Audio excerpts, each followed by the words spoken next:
Donc, je suis Laurine Lesage, j'ai 32 ans, je suis sage-femme en PMI entre Calais et Boulogne. Après mes études, j'ai effectivement fait un petit passage en libéral, un remplacement d'une collègue dans le secteur.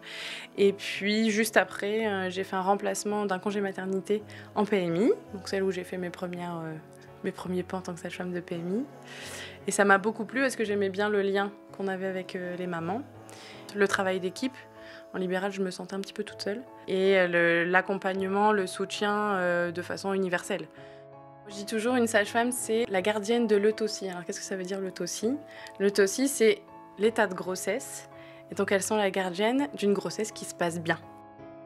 Dans le cadre de notre accompagnement, on peut proposer des consultations prénatales, l'entretien prénatal qui se fait donc en général ces deux choses-là, ça se fait en cabinet.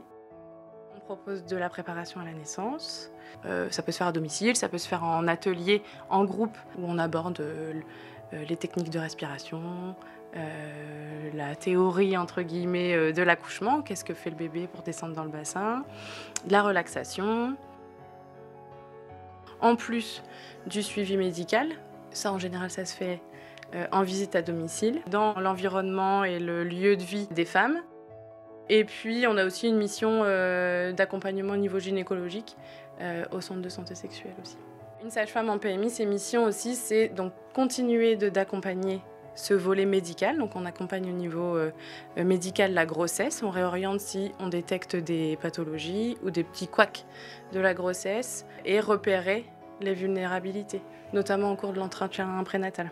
On travaille l'accompagnement pour justement enlever toutes ces difficultés qui pourraient mettre en péril la sécurité du bébé.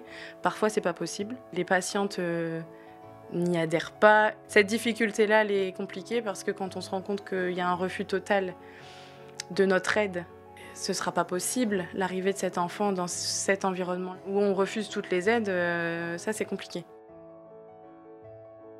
J'aime être au contact des gens, d'être au cœur de leur vie. Les femmes, les familles se livrent beaucoup plus facilement quand on est en visite à domicile que quand on est en consultation. C'est l'ordre de l'intime. On se rend compte des choses qui vont et qui vont pas.